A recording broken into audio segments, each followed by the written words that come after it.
BFM Business, BFM Patrimoine, la polémique. Nicolas Dose, bonjour. Bonjour. Emmanuel Macron l'a confirmé hier soir sur TF1, il y aura des baisses d'impôts pour les classes moyennes. Qui, quand, combien, comment? Alors qui, on sent que c'est le bas de la classe moyenne. Il avait dit 1500 à 2500 de revenus par mois. On imagine que c'est pour une personne seule. Si vous prenez un couple avec 2 enfants, ça vous mettrait dans les 3005 jusqu'à 6005 de revenus par mois. Quand, d'ici la fin du quinquennat, quand les finances publiques le permettront. Objectivement, si vous regardez l'état de nos finances publiques, je ne vois pas à quel moment on va avoir une fenêtre pour ça, mais bon. Combien? 2 milliards d'euros. Et alors, comment fait-on? On a la possibilité de refaire une baisse de tranche d'impôt sur le revenu, comme on a fait en 2019 à la fin des Gilets jaunes à l'époque. On baisse la tranche de 14 à 11%. Ça représente 4 milliards d'euros de dépenses fiscales, en fait. Et ça va profiter à 12 millions de foyers à hauteur de 350 euros par an. En moyenne. On peut aussi jouer sur le quotient familial. On dit que une demi-part par enfant, c'est finalement une part. Là, on joue plus sur le modèle de la famille que sur les classes moyennes proprement dites. On peut jouer sur les éternelles baisses de cotisations obligatoires prélevées sur les salaires, les cotisations sociales. Il y a bien un moment où il faudra continuer à financer la protection sociale d'une autre manière. Et puis, il y a aussi une idée qui a été esquissée hier par Emmanuel Macron en disant de toute façon qu'il avait lancé la boîte à idées du gouvernement sur le coup.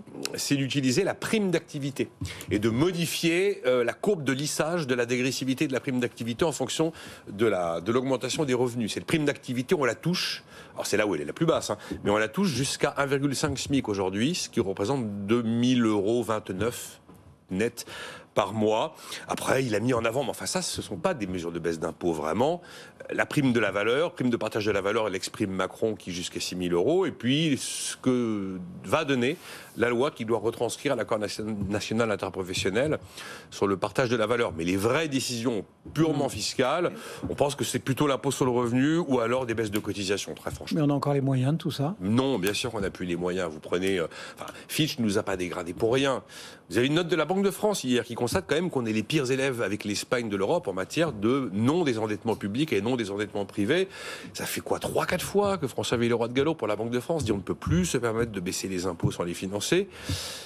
Tout récemment, on a eu Pierre Moscovici pour la Cour des comptes qui a dit la même chose. Maintenant, une baisse d'impôts, ça doit être compensé. Enfin, on a objectivement, si vous voulez, on n'est pas du tout en faillite, on ne va pas se prendre un incident de crédit là dans le mois qui vient, mais on a objectivement des comptes publics dans un état calamiteux aujourd'hui. Donc la réponse est non, on n'a pas les moyens. Et d'ailleurs, ces 2 milliards d'euros étaient inscrits dans la trajectoire des finances publiques à horizon 2027. A priori, ils étaient plus inscrits pour baisser les droits de succession. Considérez que ce qui a été annoncé sur les classes moyennes exit la fiscalité. On ne reverra pas les droits de succession. A priori, la promesse de baisser les droits de succession, probablement qu'elle connaît son enterrement de première classe en ce moment. Donc l'enjeu, maintenant, c'est de financer, de compenser, Oui.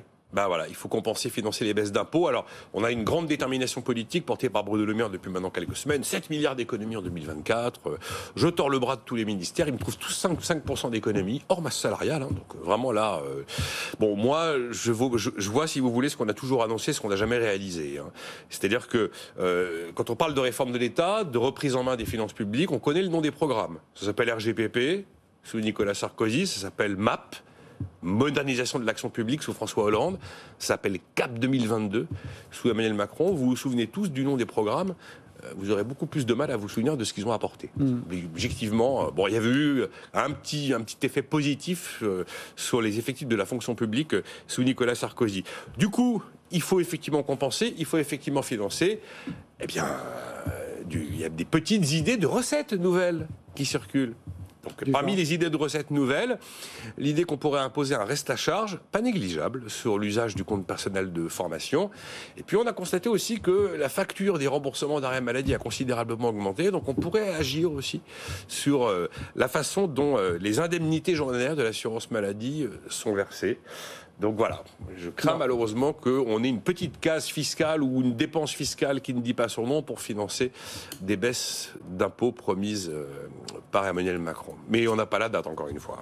Nicolas Dose et la polémique du jour. Merci Nicolas.